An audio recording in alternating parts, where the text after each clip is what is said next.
দেখো কালকে ব্লগটা ছাড়া হয়নি, আজকে ছোট্ট করে তোমাদের সঙ্গে ব্লগ শেয়ার করছি। বিবেকানন্দ হসপিটাল থেকে আমাদের অ্যানুয়াল পিকনিকে নিয়ে যাচ্ছে গার্ডেন, অর্গানিক গার্ডেন। নতুন তৈরি হয়েছে গার্ডেনটা, একজন ইস্কনের মহাপ্রভু এই গার্ডেনটা তৈরি করেছে। তো গেলাম আমরা, বেশি দূর নয় আমাদের হসপিটাল থেকে, প্রায় 20 মিনিটের রাস্তা।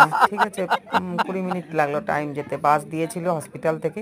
তো গিয়ে পরে টিফিন খাওয়া শুরু হলো, মটরশুঁটি, কচুরি, মিষ্টি আর আলুর দম খেয়ে নিয়ে আমরা ঘুরতে বেরিয়ে গেলাম। দেখো চারপাশে শুধু গাছ, অর্গানিক গার্ডেন কেন বলেছে, গাছ আর গাছ, ফুল বাগান, এত কিছুতে ভর্তি। দেখো সবাই দারুণ এনজয় করা হচ্ছে ওখানে। দেখেছি তোমাদেরকে চারপাশটা যতটা পারছি আমি একটু একটু দেখানোর চেষ্টা করছি। ফুল গাছে দেখ কি নেই, ফুল গাছ থেকে নারকেল গাছ থেকে চালতা গাছ থেকে সমস্ত কিছু আছে জানো। দুর্গাপুরে অর্গানিক গার্ডেন, এটা কমলপুরে হয়েছে।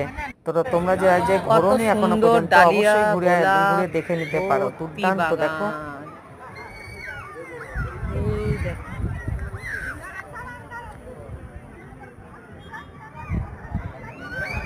দেখো দড়ি খেলা শুরু হয়েছে, দেখো দড়ি বেঁধে, মানে স্যাররা পর্যন্ত ছাড়ছে না খেলতে, এমন ভাবে সব পড়ছে। দেখো ধুলো, কিন্তু মস্তি হয়েছে প্রচুর।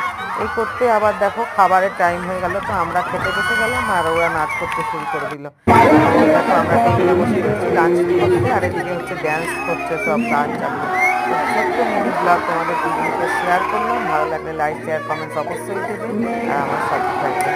বাই।